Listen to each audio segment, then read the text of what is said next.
right, welcome everyone. It's another presentation here at the Orangevale History Project. My name is Mark Ehring. I'm the president of the Orangevale History Project. We are meeting at the wonderful Orangevale Library tonight and have a great presentation tonight in regards to the great healer, or olive oil, and of course Orangevale's tied to that, and of course what's in it for you as well. So we'll get into it. I'm going to be covering a lot of territory, probably about 5,000 years. So settle back, get comfortable.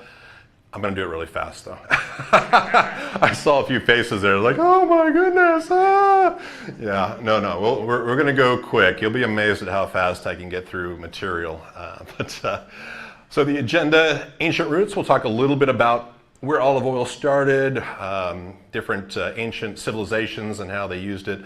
We'll go into, of course, shifting to California dreaming, how it got olive oil got to California.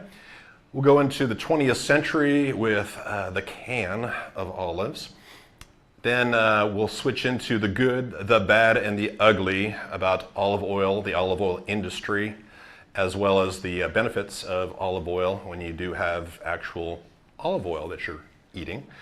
And then we'll talk about what to look for in a good oil.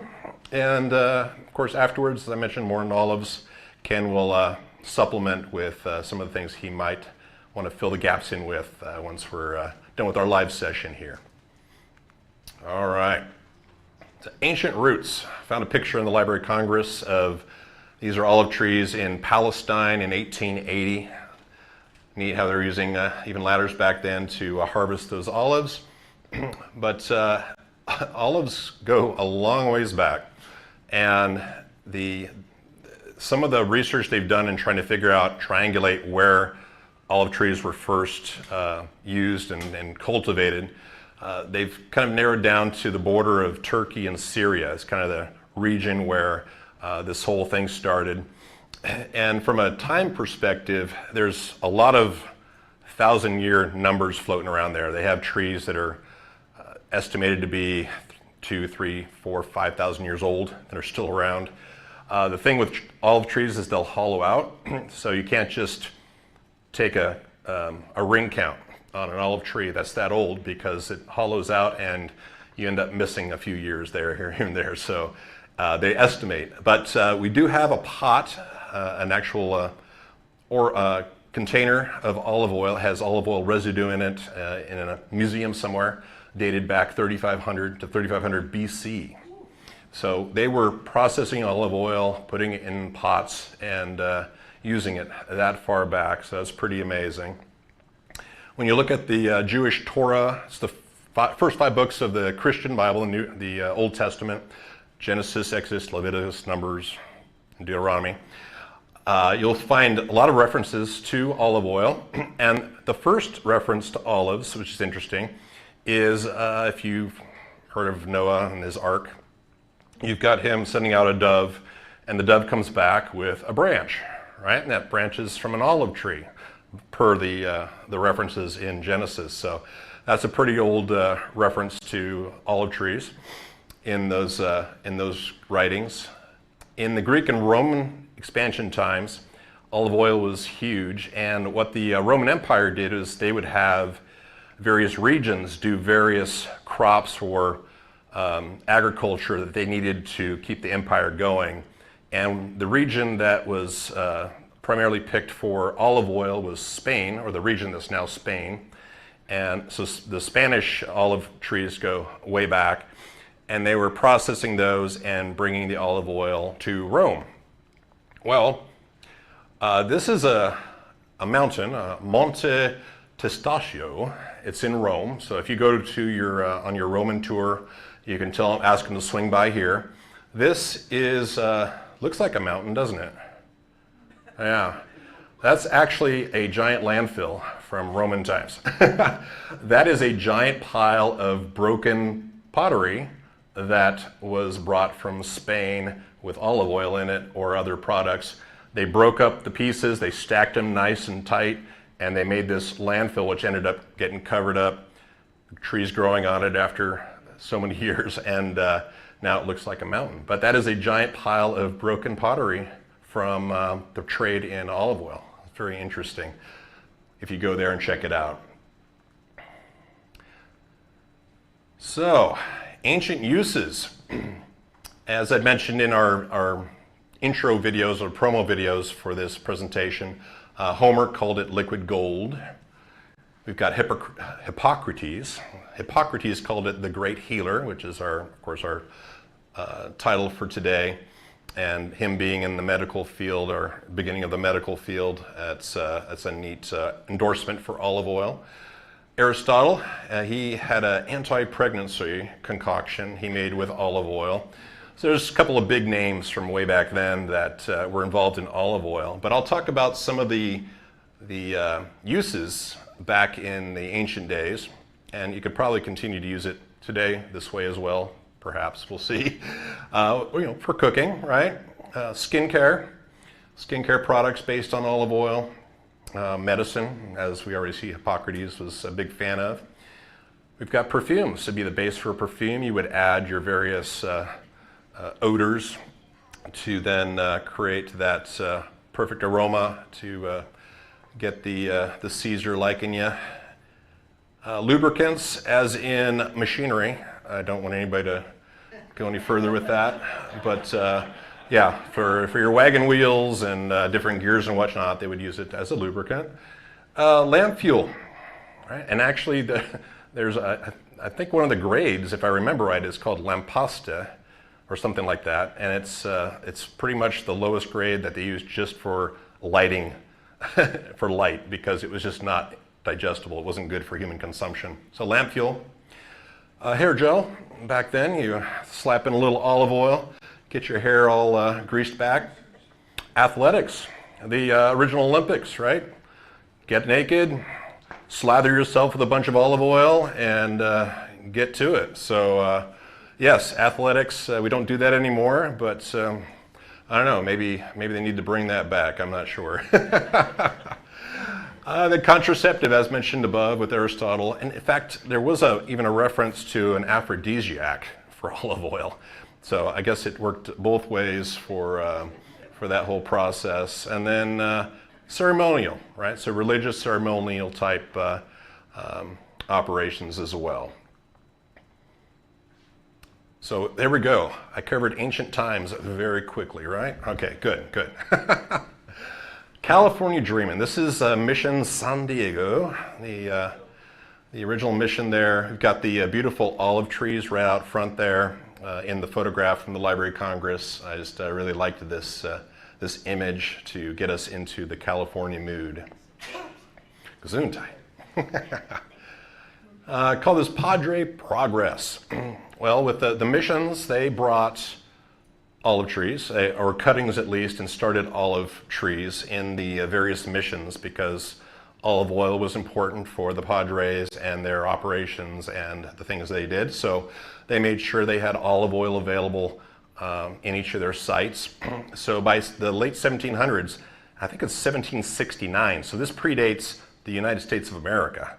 So in North America, they were making olive oil before we even had the independence from Great Britain. So that tells you how long ago olive oil got rolling in our neck of the woods.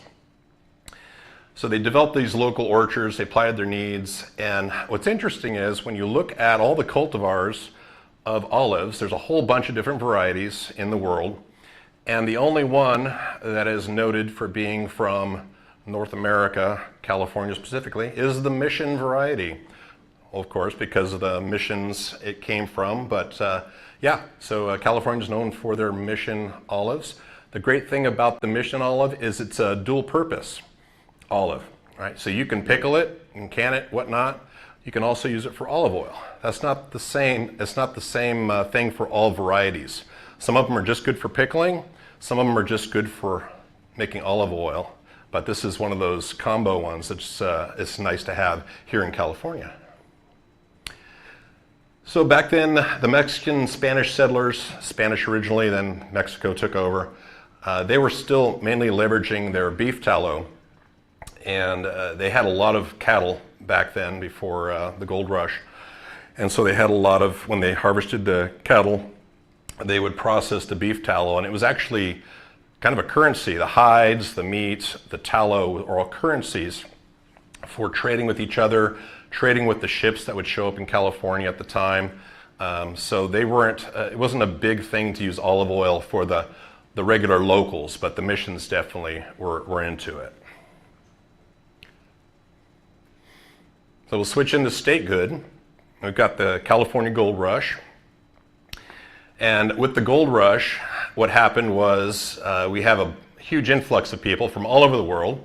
And some of those came from places that were used to using olive oil, used to having their food with their olives and their cooking oils.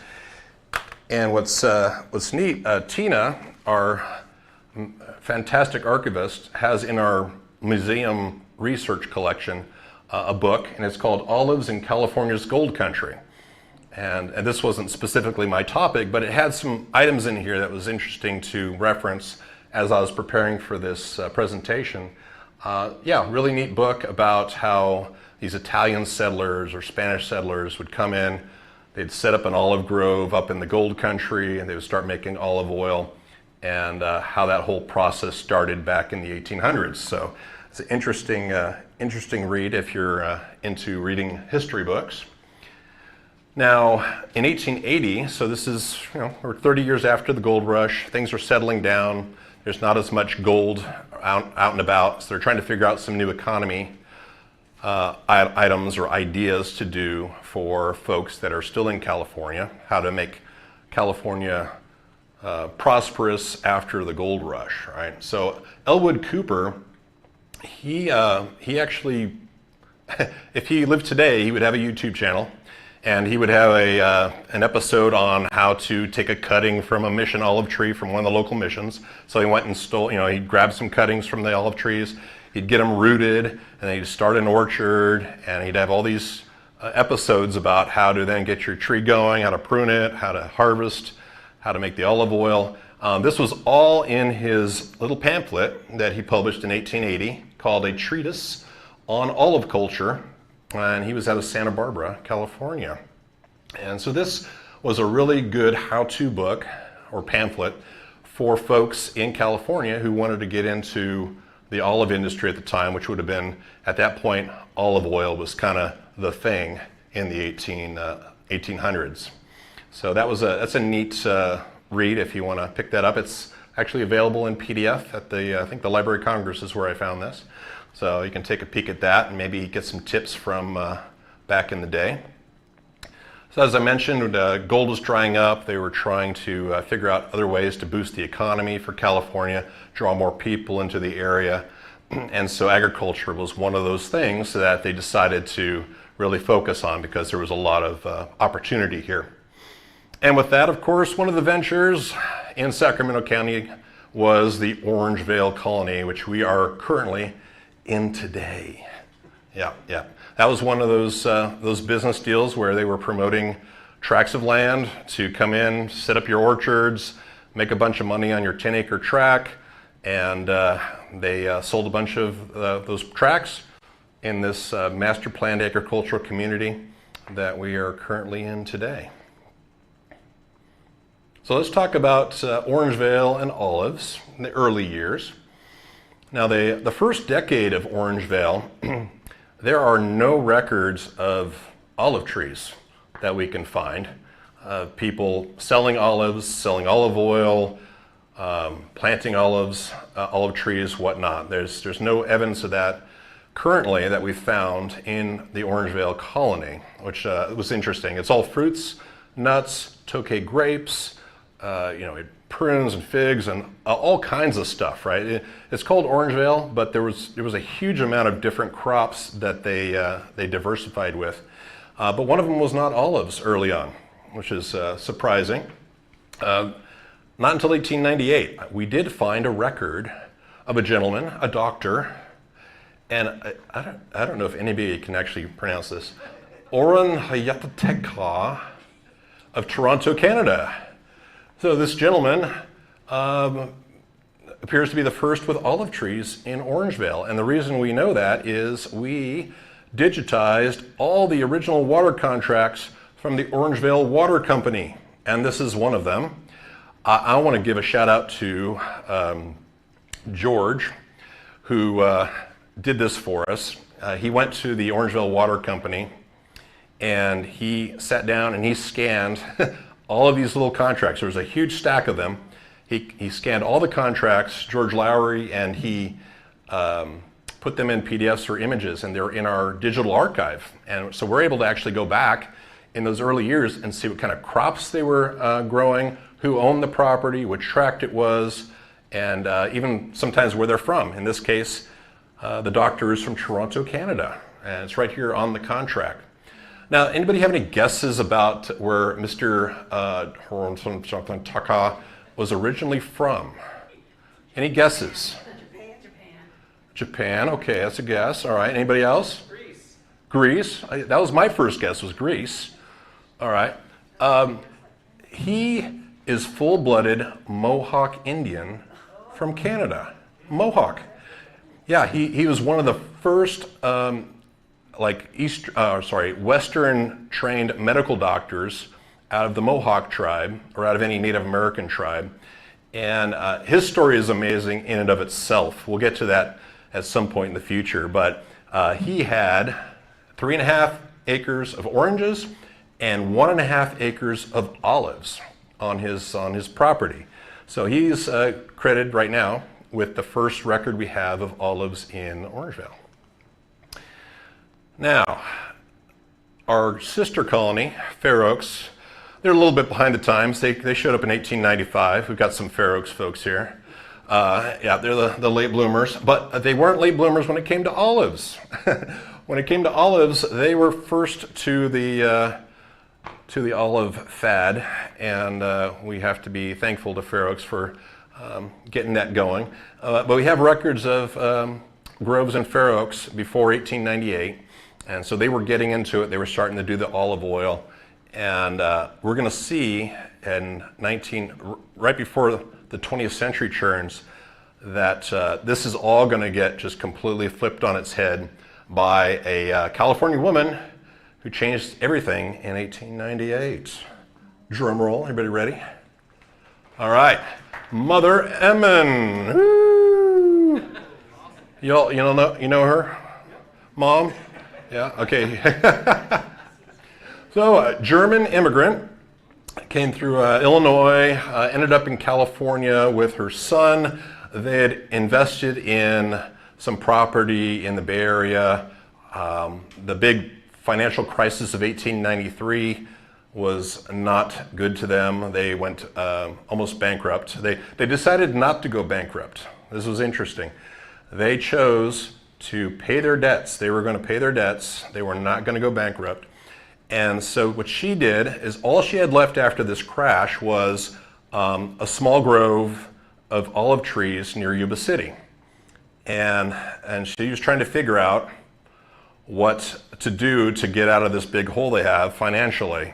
And so she went and got some of those olives harvested in the first year that she had olives picked there. She took them back to Oakland, where she was living with her daughter, and she got with a UC Berkeley professor who happened to have a pickling recipe. And he said, why don't you start with this? And so she fiddled with it, she fussed with it, she did a bunch of stuff of her own with it. And then when she was done, she took some of those pickled olives back to the professor and was concerned that he would be like totally rejecting her. And he said, "These are the best pickled olives I have ever tasted." So she's like, "Whee!" So she ends up selling her first batch. I don't remember how many hundreds of gallons it was, but she sold them to the local grocer. She then, with her family, they go back east and they end up getting orders based on these samples for 10,000 gallons of canned olives. And she had this small grove, and so she comes back, she's like, uh-oh, I can do like 1,000 gallons. I need 10,000 gallons. So she rapidly ramps up her business. This is like the startup Silicon Valley of agriculture for California, right? So she's on the very front door of this. She ends up buying a bunch of groves. She gets the olives going. She still can't keep up with demand. So everybody else in California is like, wait a second. she's got something good going here. And so the success from the Emin Olive Company, which was formed in 1898, spilled over to all these other folks that had orchards. So they would either tear out their orchards they currently have and put in olives, or if they had a field, they'd put in olive trees, and they were all jumping on the bandwagon to get onto this canned olive craze that people in the East couldn't get enough of. They were demanding. They actually were saying, Tina gave me an article on it just the other day, and she said, it said that the grocers back east would be having customers come in, they're like, hey, here's some Spanish olives, why don't you have these? They're like, no, I want the California olives, give me the California olives. And the grocers were demanding more olives from California. Everybody was freaking out. So there was this huge supply and demand issue. And so we end up with this huge pickling, a canned olive industry kicking off at this point. And it pretty much ran through the entire 20th century, which is absolutely amazing. And this gal, who was a big friend of the suffrage movement, Susan B. Anthony was a good buddy. Budette, how does that work? So they were into that together, and so that's really neat. She was very successful, had a really nice house in, was it in Chico? Yuba City, in Butte County, and did very well for herself. So we jumped on the bandwagon, of course, Orangevale. We had large tracts convert, and for those folks that grew up in Orangevale back in the day, there was massive amounts of olive trees all over the place. And we had mills here locally that were processing them, and it was a huge industry for Orangevale through that time. This is one of our locals, Prosper Tomich. He bought his first tract in Orangevale in 1911. It's still known as the Tomich Silver Green Farm. It's on Chestnut Avenue. The family still owns it, and they just don't do anything with the olives currently. There are probably about 8 acres of the original olive trees planted around 1900. So those trees are about 125 years old, and they're huge. If you've been over there to get mandarins or oranges or the persimmons, you'll see those huge olive trees. And there's nothing being done with those right now. So that was one of the reasons I got in contact with Ken at More Than Olives, because I was like, hey man, I'd love to see us get these going again. I mean, what would be involved? And then he got me in touch with Dewey with Wild Groves Olive Oil Company, local. He's out of Newcastle, and so we talked and whatnot. So this was kind of an impetus for me to get into this topic in the first place. So Prosper, it's got these 10 acres. You can see from his business card, we got a copy of that from the family. It says Prosper Tomich, grower of mission olives. So it's mostly missions on his property. And on the back, it had a big blurb about how wonderful olives were from the University of California. And he would give that out and promote his pickled olives through this method. Now, one thing I'm still waiting for, Rod Hill promised me, well, he didn't really promise me, but I've heard so much about the Fred Tomich pickling recipe. And people back in the day, they would get their jars of pickled olives from either Fred or Rod Hill's dad would pickle the olives as well, and all the kids would steal them before they were done, and he'd get really mad. So I heard that story from Pam and Rod. So I'm hoping someday in the near future we'll get the secret Fred Tomich pickling recipe, and we can make sure we have that at least in the historical archives, perhaps even resurrect it for something at the Tomich Orchard, perhaps as a historical farm, maybe a little agricultural show and tell with a nonprofit. I'd love to see that happen. If you happen to have a big pile of money and you're looking to help something like this, kind of an educational cooperative nonprofit to keep this family heritage farm in place, just let me know, reach out, we'll get in touch, we'll talk, okay? All right, local mills. So we got all these olives locally being produced. On the local mill side, we had quite a few that developed because of all the olives we had in the area. This particular can right here is from the Angelo Orsi Company. It says Roseville, California at the bottom of the can, but Their building is still on Auburn Boulevard near Mariposa, I think it is. And it was an antique store for a while. I don't know if it still is, but after they closed down, it was an antique store, and Tina, our archivist, was able to grab one of these old cans, the empty cans, as a collectible. And so she gave me a photograph so that I could show it off here. So this is one of the local olive oil brands. And that was from Angelo Orsi's Olive Oil Company on Auburn. Then we had the Phoenix Brothers in Fair Oaks, near Sunset would have been. They had their mill. They did, again, they did the canning, pickling. They did salted olives as well. There was, of course, the olive oil. Like if you had olives that were not good for actually canning, you could then use those for making olive oil, right? So you didn't want to waste anything, you would do that. The Fair Oaks Fruit Company was also involved. And then Charles Lavotti Olive Oil Company in Roseville. And then finally, if anybody's been down to the spaghetti factory there at Folsom and Hazel, all right, the Nimbus buildings, that was a olive canning facility from, I think it was 1913 to 1970 something. So that thing was canning olives for a long, long time.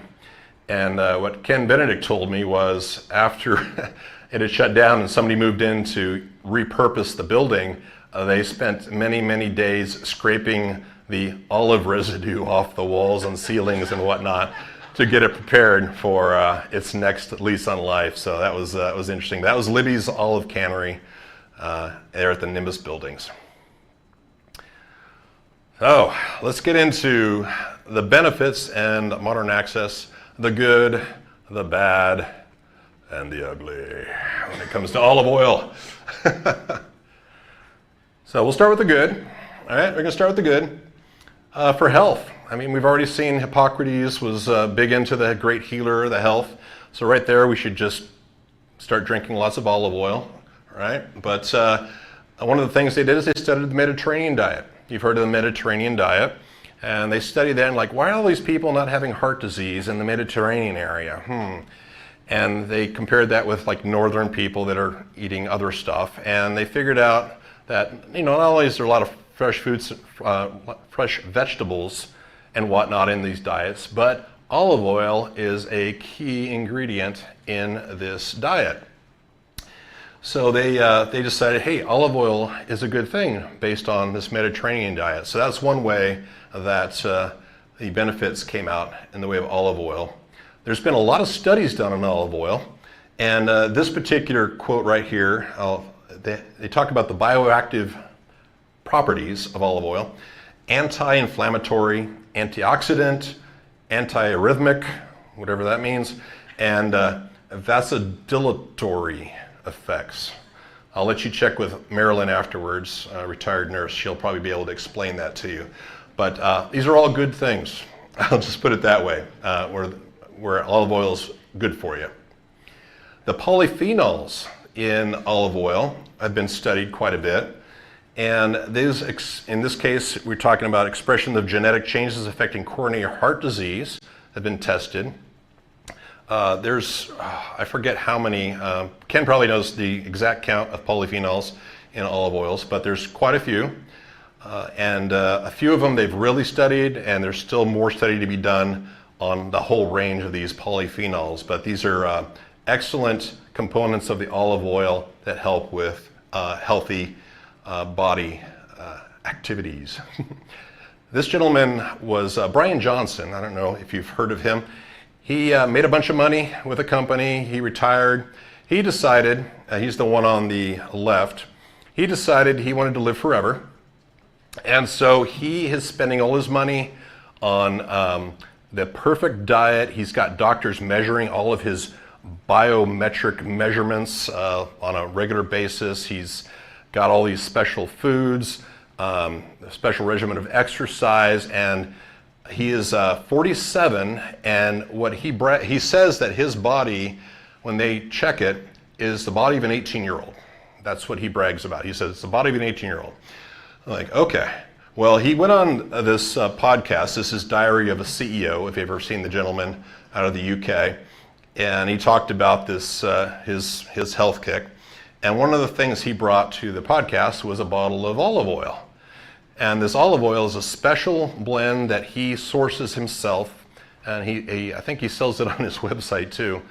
I'm sure it's not cheap, but it was interesting because when he had the host taste it right on the video, and so he takes a shot of this bottle and he just starts coughing. And he's like, whoa, he's trying to figure out why he's coughing, and Brian's like, ho, ho, ho, that's the polyphenols, and that's really good for you. So that was like, okay, well, that's very interesting. And then one of those polyphenols is called oleocanthal. I don't know if I pronounced that right, hopefully I did.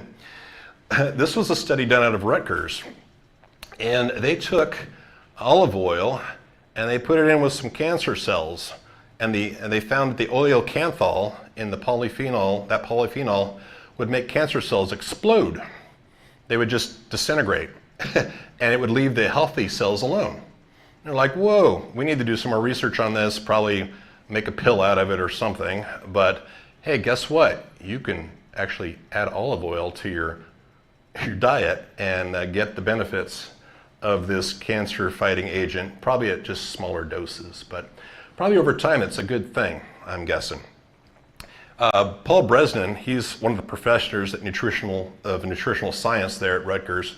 He also had something to say about these polyphenols.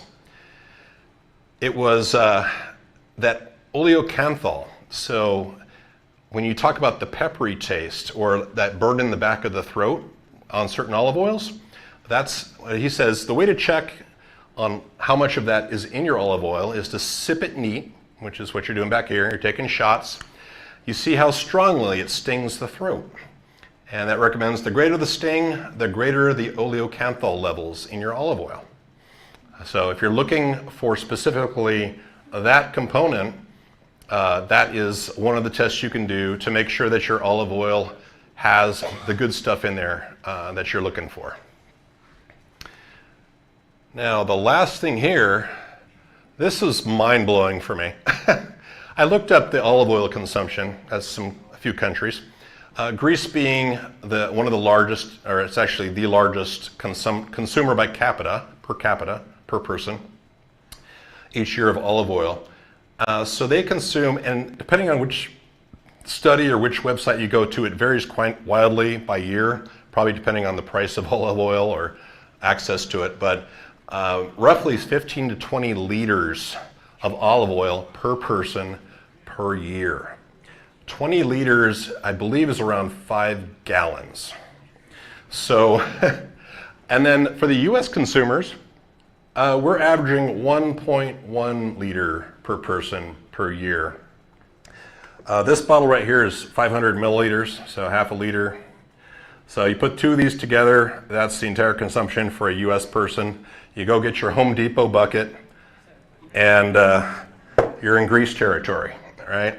So that's pretty crazy to think about the consumption level. And so when they talk about the Mediterranean diet, I think the volume makes a difference too, right?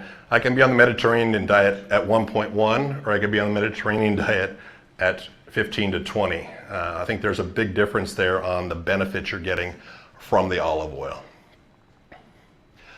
All right, let's get to the bad before we get to the ugly. All right, the bad. So there's your giant shelf of olive oils at your grocery store. You're trying to figure out which one to get. They all say extra virgin olive oil. But what you don't know perhaps is that there's multiple standards for what EVO means in the world. So depending on who's adhering to which level, you're going to get people slapping labels on stuff that might not be at the standard of California. California actually has the strongest rules for testing and making sure that it is actually, in fact, extra virgin olive oil, or EVO. Now, the things you have to be careful of with olive oil is the enemies for it breaking down is heat, light, air, and time, really. And so the longer it sits under the fluorescent lights in your grocery store, the breaks down under the light. It's there's actually air usually in the top of the bottle. It's not completely full to the top where it's airtight. It's not like they inject some kind of inert gas in the top. So they already have some oxygen in the bottle. So you're pretty much rolling the dice when it comes to hitting the grocery store and trying to get an olive oil that's you think is healthy and is going to be good for you, but potentially it's diminished its value, especially if you're getting close to the best by date. I think it's 3 years with a lot of the big, is it 2? Well, I meant for, so when one of these guys are slapping a label on this bottle, They say 2 to 3. 2 to 3 years, yeah. So the lifespan, the best by date is either 2 or 3 years The big boys. for the big boys. Yeah, thank you. So what you're seeing is when you look at that best by date, and if it's 2025, that's been sitting around for potentially 2 years before you're getting it off the shelf there. So you got to check those dates. At least if the best by date is further out, you have a better chance that it might be okay, but it's iffy.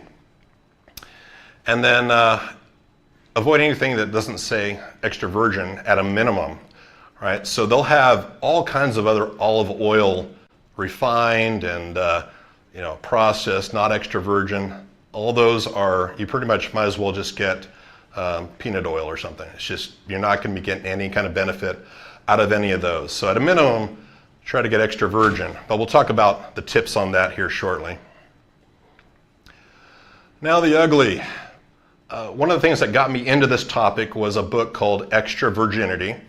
This gentleman wrote an expose on the olive oil industry that was just eye-opening for me. It was very fascinating. And so this is a couple of the stories that he shared.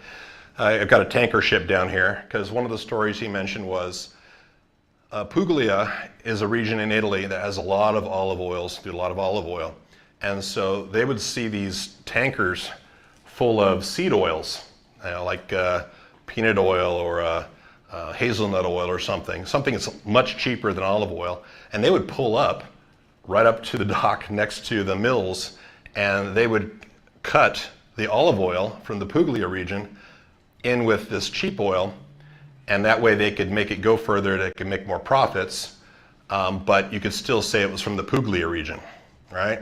So that was one of the nasty things they found. It's really easy for fraud. There's very little oversight in worldwide. I mean, testing wise, there's just not enough folks to go around testing all these olive oils. It's very easy for them to fraud, make fake stuff, and for a lot of people they can't tell the difference. And this little video will give you a little explanation of that.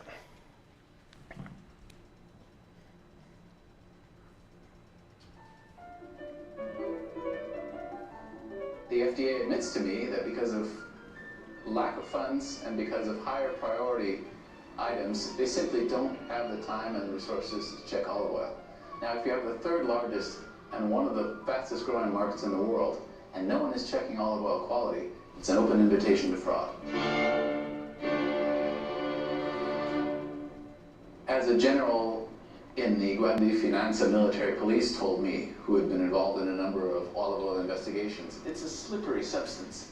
There are serious cases of outright fraud in which dishonest oil traders and oil producers buy soybean oil, sunflower seed oil, color it with chlorophyll, flavor it with beta carotene, and sell the result as extra virgin olive oil.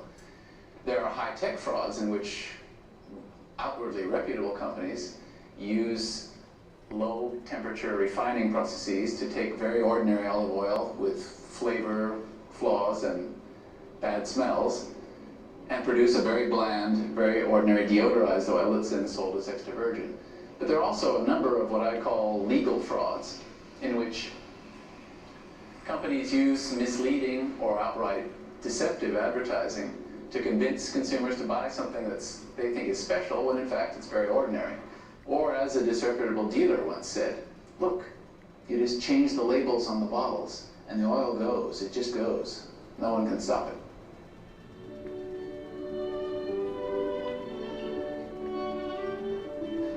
and you have a market such as the American market, where very few people actually know what good olive oil tastes like, it's very easy to pass off whatever you want as extra virgin olive oil. If you can't instinctively or after experience tell the difference between a fresh, bright, green, complex tasting olive oil and something that's flat, greasy, and dead, the fraudster is sitting pretty. Really the best way to protect yourself against fraudulent olive oil is to see where it's actually made. Go to a mill, look the miller in the eye and understand the process and see where the oil comes out the far end. If that's not an option, go to a place, a store, where you can taste the oil before buying and ask some questions to a knowledgeable salesperson about the different styles of oil and what's involved in making them.